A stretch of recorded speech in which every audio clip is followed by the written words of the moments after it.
This is the Great Basin prescribed fire and weather briefing for Wednesday, November 20th. A look at our map and a lot of burn projects still ongoing. A lot of these on Forest Service land are pile burns, which are the only burns to be expected for the remainder of the year, although there are some ongoing projects still going on, but not new ones lit. Otherwise, a few other fires and any new projects might be coming more from the DOI end. We did have some natural fires. There was one a couple dozen acres outside of the Sierra Front just a few days ago, and that's a major area of concern for the next 24 to 36 hours. Look at precipitation. We had some decent precip up in the central Idaho mountains, also the Sierra Front, but most of central and southern areas were quite dry.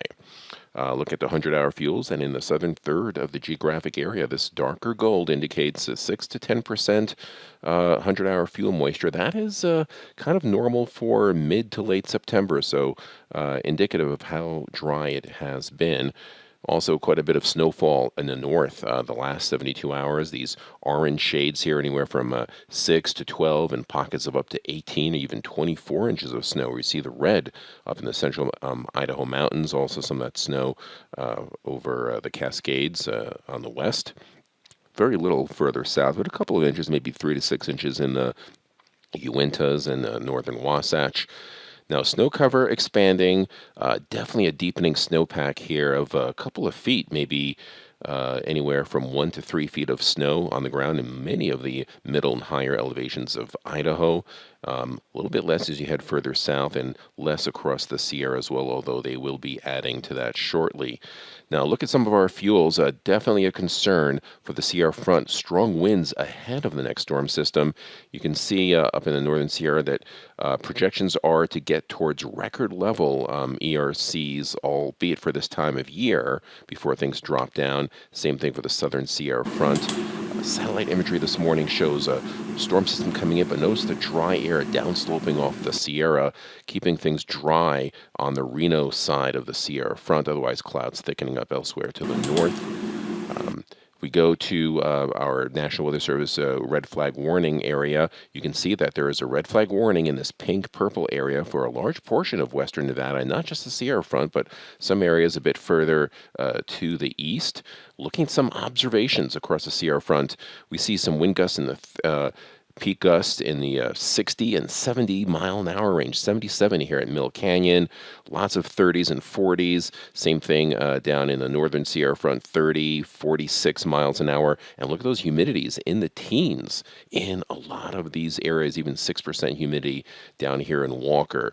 So even with the cooler temperatures, the humidity quite high. And here's the upper level map this afternoon. Strong storm system, and you wouldn't ordinarily think or associate this pattern with dry downslope winds, but notice just because of the vector of the wind, kind of that 240 vector, perfect downsloping conditions, so the deep moisture over the Sierra dries out. You see this little black area here across western Nevada. That's drier air, especially at the surface. Now, overall dispersion looks pretty good in those areas in the white. But look at those winds. You see them here, the orange and purple shades, 30, 40 miles an hour. Look at the humidity here, 19%.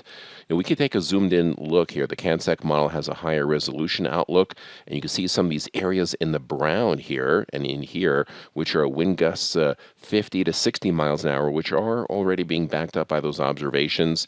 And we see the humidities here, some of them quite low, 19, 15, 14%. 36% like towards the Tahoe Basin, but they drop like a rock as you cross the border into Nevada. So big concern for possible short-term but rapidly spreading fires. Transport winds indicate that as well. For tomorrow, kind of a similar setup. This low kind of pivots the moisture northwards, and drier air gets entrained across southern areas. Watch that. You see the surface winds through here. The humidity may start coming up a bit in the Reno area, 40%. We'll cross our fingers on that, but the transport wind still quite strong, 30, 40 mile an hour winds. Very good mixing heights in most areas in the western portions of the Great Basin, but mixing heights stay lower further to the east. And similar story on Friday. The moisture pivots in. This time it gets into much of the Tahoe Basin and the Sierra Front of Nevada, but drier, breezy conditions further south. You can see a lot of the humidities down south, 8 to 12%. So be watching that. These are surface winds on the left. These are transport winds, still getting those strong southwest transport winds. But fortunately for at least the Sierra front near Reno and Carson City, the relative humidity should be coming up a little bit as the storm system moves overhead. Precipitation, 5 to 10 inches of rain across central and northern California, but very little crosses into Nevada.